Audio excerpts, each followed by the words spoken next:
నిర్మల్ జిల్లా గోపాలకృష్ణ మందిరంలోని 31వ పోలింగ్ కేంద్రంలో దొంగ ఓటర్ను పట్టుకున్నారు ఎన్నికల ఏజెంట్స్. పోలింగ్ కేంద్రానికి ఓ యువకుడు తప్పుడు గుర్తింపు కార్డుతో వచ్చినట్లు గుర్తించారు.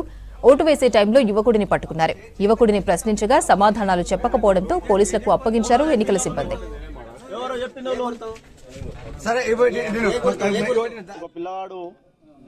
రిగ్గింగ్ ఓటు తీసుకొచ్చి క్యాండిడేట్ అవుతాను కానీ కాదు, వేరే పిల్లగాడు వచ్చి ఒక పేరు మీద ఐడి ప్రూఫ్ లేదు, ఏం లేదు, వాడిని తీసుకొచ్చి ఓటు వేయడానికి ప్రయత్నించిండు.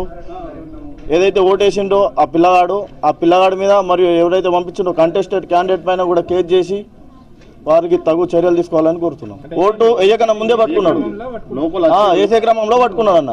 ఏం చెక్ చేస్తలేరు, ఏమన్నా అంటే 16 ఐడి కార్డులు అంటున్నారు. ఆధార్ కార్డు తోటి పంపిస్తే బాగుంటుందని ఈ మీడియా ద్వారా తెలియజేస్తుంది. ఇప్పుడు కొన్ని గవర్నమెంట్ సూచించిన ఆధార్ కార్డ్, బ్యాంక్ పాస్పోర్ట్, ఇవన్నీ ఐడి, ఓటర్ ఐడి, ఇవన్నీ 16 రకాల ఐడి కార్డు ఏదో ఒకటి చూపిస్తే మేము నాలో చేస్తాం. మాకు ఒరిజినల్ డూప్లికేట్ మాకు తెలియదు.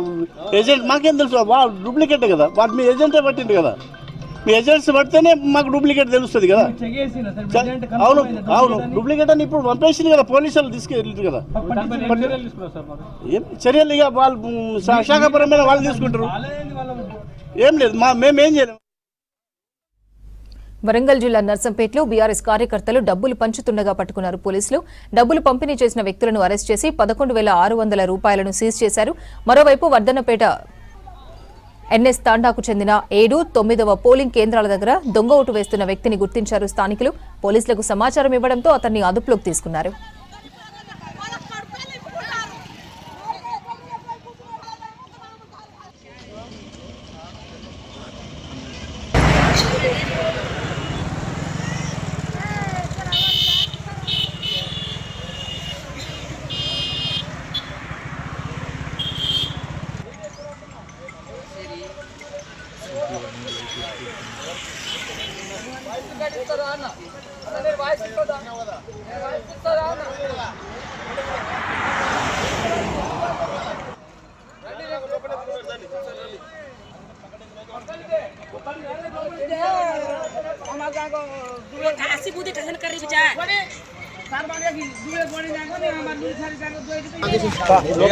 బయట పంపించారా లోపల ఉన్నదా మరి?